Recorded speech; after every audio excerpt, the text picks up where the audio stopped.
King Collector here, and today we are going to be installing a subwoofer into my 2004 Grand Prix. So for the wiring, I got this kit from Install Gear. It's the same kit that I had in my Jeep, and I was pretty satisfied with it, so I figured why not go with it again. So everything's all nicely bundled up. You have your trigger wire, which is the blue wire you see right there. The big red wire is obviously the main power wire. You also have the left and right audio channel wires and some conduit, which I don't think I'll be using because I'll be hiding most of it anyway. So it also comes with a couple zip ties and plenty of terminals to make the whole kit work, as well as a short ground wire, which actually you can just wire that up in the trunk where the amp is at. So the kit's all there. Anyways, let's get into it. Alright, so the first thing you're going to want to do is open up your hood, and we're going to need to tap into the positive cable, which you can do that at two different locations, or two different locations that I recommend anyway. The first one is hooking it up to the terminal on the battery, or the second one you can just hook right into the positive terminal on the fuse box, which I recommend because it's a little bit more clean that way.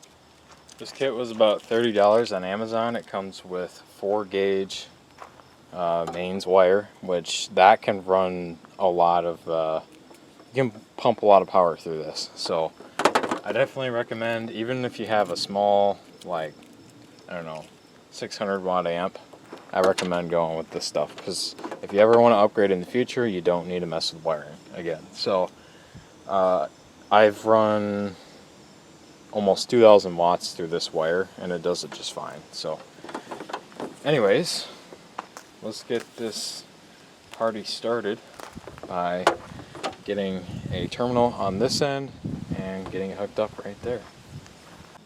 Alright, so as you can see, I got my terminal connected right there. It's very straightforward. I think that's a 14 mil bolt, and you just crimp the terminal on, put it through the stud, bolt it down, and there you go.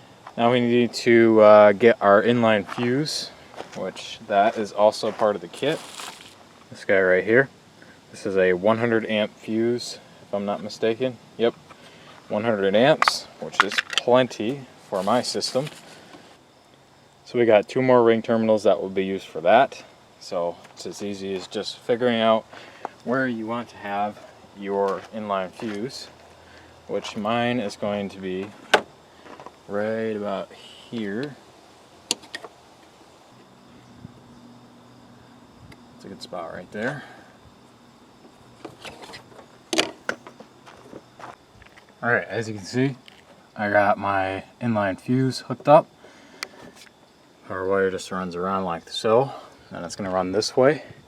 And there is a grommet way down in here that I'm hoping I can get through. If not, I might need to drill a new hole. I'm going to try really hard not to do that though.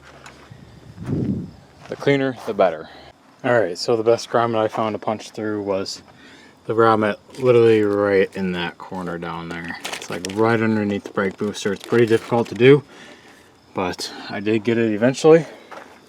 And I got the wire running through the kick plate down through there, all the way to the back, through the side of the seat, and into the trunk there.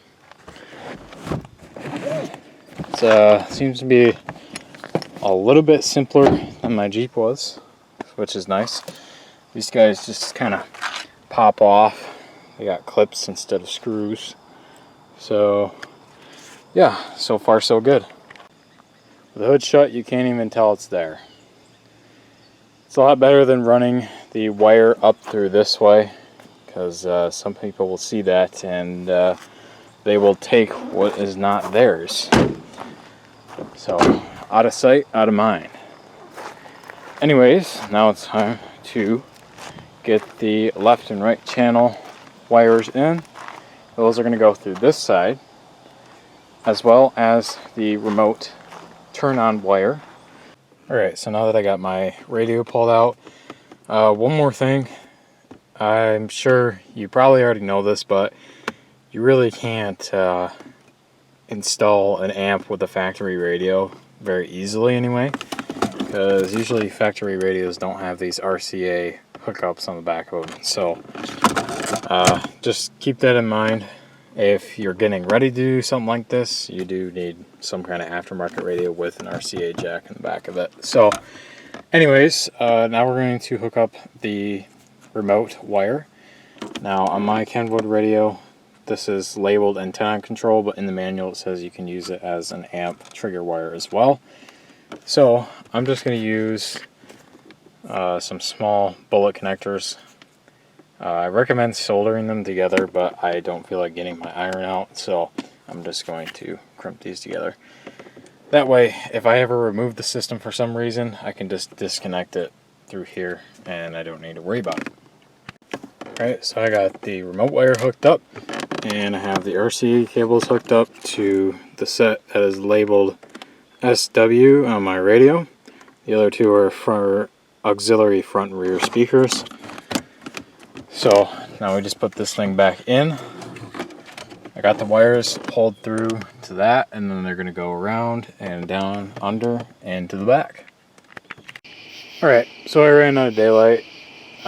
These projects usually take a long time to do, even though they are fairly straightforward. But anyways, I got everything run through here, just the same as I did with the other side. And I got the sub box in the back. It's a very basic kind of deal. So everything's hooked up and it's time to test. So hook the battery back up and we'll give it a whirl, I guess. So I got everything installed, and when I tested it, the speaker, it's no good. We just kind of do that, as you can see.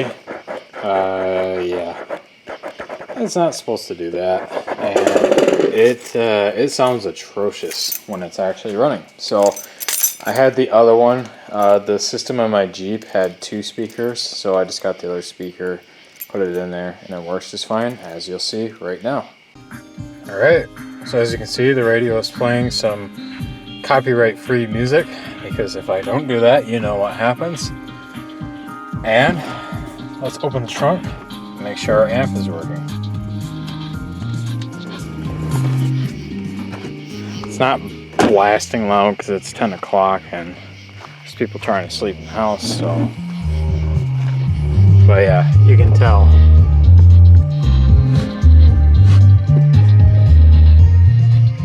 It's working great.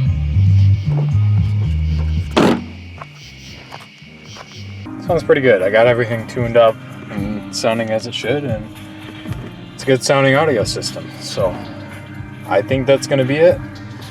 I will see you guys in the next video.